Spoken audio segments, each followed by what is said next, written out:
3 dekada na po ang lumipas mula nang maipasa ang accessibility law. Sa ilalim nito, required na magkaroon ng mga ramp ang mga establishmento para may madaanan ang mga person with disabilities o PWD.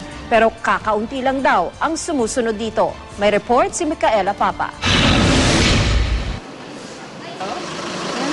Sinamahan namin ang orthopedically challenged na si Virginia sa isang mall para makita kung PWD-friendly na nga ba ang mga mall.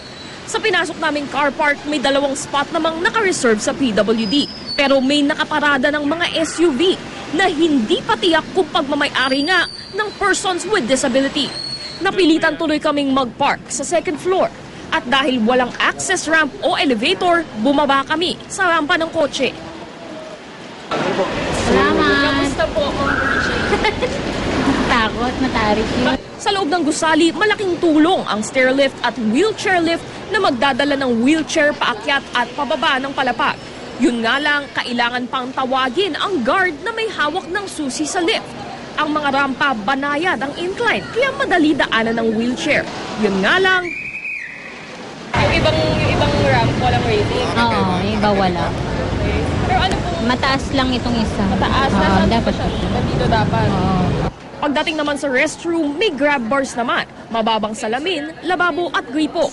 Pero hindi angkop ang pwesto ng soap dispenser para sa naka-wheelchair. Naging problema rin ang mabigat na pinto. May mga elevator na kailangan pang dayuhin at sira ang buton na pang PWD.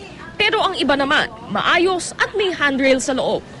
Mga 60% para sa akin, 60% ang accessibility nila. Doon dapat yung mga guard ma-orient natin kung paano mag-assist ng PWDs. Dapat malapit. Oo, malapit na. Ma'am, saan po kayo pupunta?